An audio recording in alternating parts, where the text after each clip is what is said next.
અને નર્મદા જિલ્લામાં 5 મેના રોજ આવેલા તીવ્ર હવામાનની પરિસ્થિતિએ સામાન્ય જનજીવન ખોરવી નાખ્યું હતું. વીજ નિગમ દ્વારા 246 ફીડર્સ ખોરવાયા બાદ 83 ટીમોએ રાત દિવસ કામ કરી લાઇનનું સમારકામ કર્યું હતું. ભરૂચ અને નર્મદા જિલ્લામાં 5 મેના રોજ આવેલા તીવ્ર હવામાનની પરિસ્થિતિ સામાન્ય જનજીવન ખોરવી નાખ્યું હતું. વીજ નિગમ દ્વારા 246 ફીડર્સ ખોરવાયા બાદ 83 ટીમોએ રાત દિવસ કામ કરી લાઇન સમારકામ કર્યું હતું. ભરૂચ અને નર્મદા જિલ્લામાં 5 મેના રોજ આવેલી તીવ્ર હવામાનની પરિસ્થિતિએ સામાન્ય જનજીવન ખોરવી નાખ્યું. ભારે પવન અને વરસાદના કારણે 11 કિલોવોટના 246 ફીડરો પ્રભાવિત થયા હતા. ડીજીવીસીએલે તાત્કાલિક 50થી વધુ વિભાગીય અને 33 કોન્ટ્રાક્ટ ટીમોને કામે લગાડી.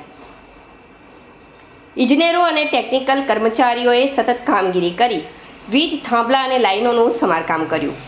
ભરૂચ શહેરના 25 ફીડરોને પ્રાથમિકતા આપી પુનઃ સક્રિય કરાયા. બીજા દિવસની સાંજ સુધીમાં સમગ્ર વિસ્તારમાં વીજ પુરવઠો પુનઃ સ્થાપિત કરી દેવાયો. ભરૂચ સર્કલ ઓફિસમાં કંટ્રોલ રૂમ સ્થાપવામાં આવ્યો.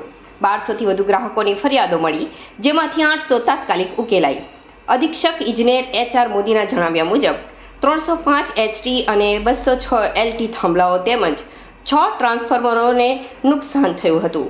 Cable fault detection van, ladder van અને ક્રેનનો ઉપયોગ કરી મરામત કરાઈ. ડીજીવીસીએલે ફરિયાદો માટે ટોલ ફ્રી નંબર 19-123 જાહેર કર્યો છે, જ્યાં 120 કર્મચારીઓ 24x ભરૂચ શહેર તેમજ જિલ્લાના ગ્રામ્ય વિસ્તારોમાં અને નર્મદા જિલ્લામાં, ભરૂચ જિલ્લા સિવાય નર્મદા જિલ્લામાં તારીખ 5/5/2025ના 5:30 વાગ્યાની આસપાસ ભારે પવનો ફૂંકાયા હતા અને એ પવનમાં અમારા ડીજીવીસીએલના ઇન્ફ્રાસ્ટ્રક્ચરને ઘણું નુકસાન થયું અને શહેરી વિસ્તારના 61 ફીડરો અને ગ્રામ્ય વિસ્તારના 185 ફીડરોનો વીજ પુરવઠો ખોરવાયો હતો. સદર ફીડરમાં 305 જેવા HT અને 206 જેવા LT પોલ ધ્વસ્ત થયા હતા અને તૂટી ગયા હતા અને અન્ય નુકસાની પણ ઘણી થઈ હતી. રાત્રે મોટાભાગના વિસ્તારો અમે અમારી બધી ટીમો લગાવી અને શહેરી વિસ્તારો 1 વાગે લગભગ કાર્યરત કરી નાખેલા.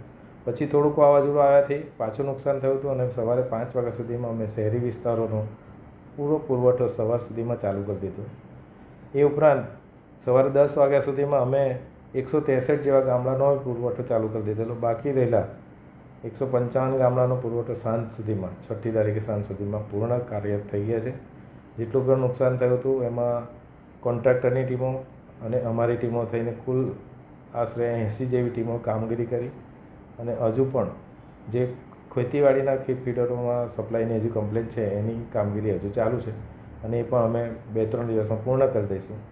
આ ઉપરાંત અમે પ્રી મોન્સૂન મેન્ટેનન્સની કામગીરી પણ હાથમાં લીધી છે, જે પહેલાં પણ કાર્યરત હતી. આ વરસાદ દરમિયાન થોડું ડિસ્ટર્બન્સ આવ્યું હતું પણ ફરીથી એ કામગીરી હાથ પર લઈ દીધી છે.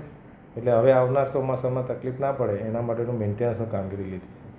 આ ઉપરાંત મારી દરેકને વિનંતી છે કે આવું જ્યારે થાય ક્યાંક ત્યારે અમારા ફોન બધા બિઝી આવતા હોય, પર્સનલ નંબરો, મોબાઈલ નંબરો કે કમ્પ્લેન સેન્ટરો, તો એ દરમિયાન અમારા ડીજીવીસીએલે એક નવી પહેલ રૂપે 19123 નંબર જાહેર કર્યો છે, જેમાં અમારા 120 જેવા ઓપરેટરો બેસે છે અને 120 લાઇન સાથે કાર્યરત છે. એટલે તમને ફોન નહીં લાગવાની ફરિયાદ નહીં થાય અને એ તમારો કમ્પ્લેન નંબર નોંધશે.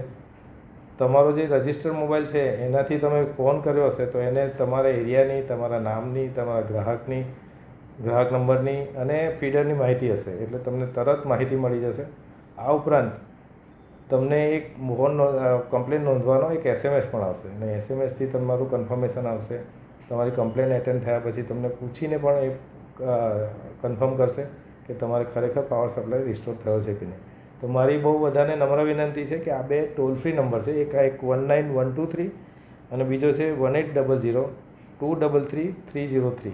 આ નંબર પર સંપર્ક કરવા વિનંતી છે. જ્યારે પણ આપણા ઘરની, આપણા ફળિયાની કે આપણા વિસ્તારની લાઇટ ખોરવાય તો મહેરબાની કરીને આ નંબર પર તમે સંપર્ક કરો, જેથી તમને માહિતી મળે અને અમારા જે ફોનમાં કાર્યકરો કામ કરતા હોય, અમારા હેલ્પરો કામ કરતા હોય, અમારા એન્જિનિયરો કામ કરતા હોય, એમને વીજ પુરવઠો જાળવવાની કામગીરીમાં વિક્ષેપ ના થાય.